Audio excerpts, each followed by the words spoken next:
Assalamualaikum warahmatullahi wabarakatuh.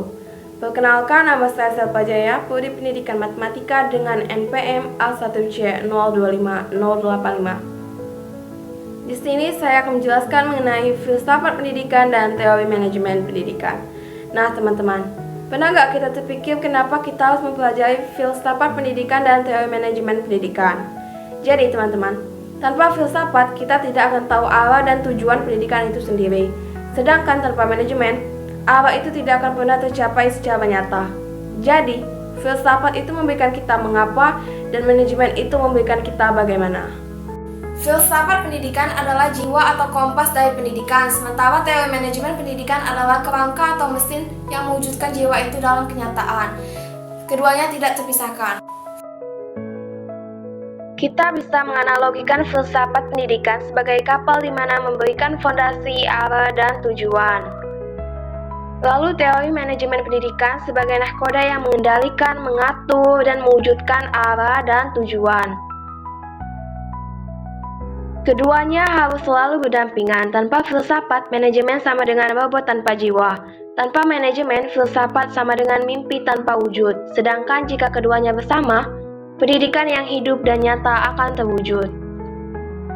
Aliran filsafat pendidikan. 1. Idealisme, menekankan pada nilai, ide, moral, dan kebenaran abadi. 2. Realisme, menekankan pada fakta, hukum alam, dan pengetahuan nyata. 3. Pragmatisme, menekankan pada pengalaman, percobaan, dan manfaat praktis. 4. Eksistensialisme, menekankan pada kebebasan, pilihan, dan tanggung jawab individu. Fungsi filsafat pendidikan. 1. Dasar berpikir, menjadi landasan arah pendidikan. 2. Pedoman nilai, menuntun agar pendidikan sesuai dengan tujuan hidup manusia. 3. Pengarah praktik, membimbing teori dan praktik pendidikan di sekolah. 4. Kritik dan evaluasi, menguji apakah pendidikan masih sesuai dengan kebutuhan zaman. Fungsi manajemen pendidikan antara lain: 1. Perencanaan atau planning, menyusun tujuan, program, dan strategi pendidikan. 2. Pengorganisasian atau organizing, membagi tugas, peran, dan tanggung jawab. 3. Penggerakan atau actuating, memimpin, memotivasi, dan mengarahkan. 4. Pengawasan atau controlling, menilai, mengevaluasi, dan mengoreksi. Teori manajemen klasik. 1. Teori administrasi oleh Henry Fayol, di mana memuat 14 prinsip manajemen dengan penerapan di pendidikan. 1. Struktur organisasi yang jelas. 2. Pembagian tugas dan wewenang. 3. Koordinasi yang baik antar unit. 2. Scientific Management oleh Frederick Taylor, dengan prinsip: 1. Analisis ilmiah terhadap pekerjaan. 2. Seleksi dan pelatihan yang tepat. 3. Kerjasama manajemen dan pekerja. 4. Pembagian tanggung jawab. Adapun dengan penerapan di pendidikan antara lain: 1. Standarisasi proses pembelajaran. 2. Pelatihan guru berbasis kompetensi. 3. Sistem reward dan punishment. Adapun teori manajemen modern antara lain: 1. Teori sistem, dengan konsep input, proses, output, dan feedback.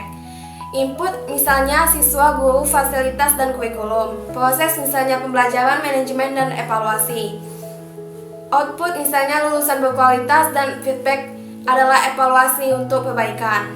2. Teori kontingensi, dengan prinsip: 1. Tidak ada satu cara terbaik untuk menghadapi situasi. 2. Manajemen bergantung pada konteks. 3. Fleksibilitas dalam pendekatan, dengan contoh penerapan di pendidikan antara lain: 1. Gaya kepemimpinan situasional. 2. Strategi pembelajaran yang adaptif. 3. Kebijakan sesuai dengan karakteristik sekolah.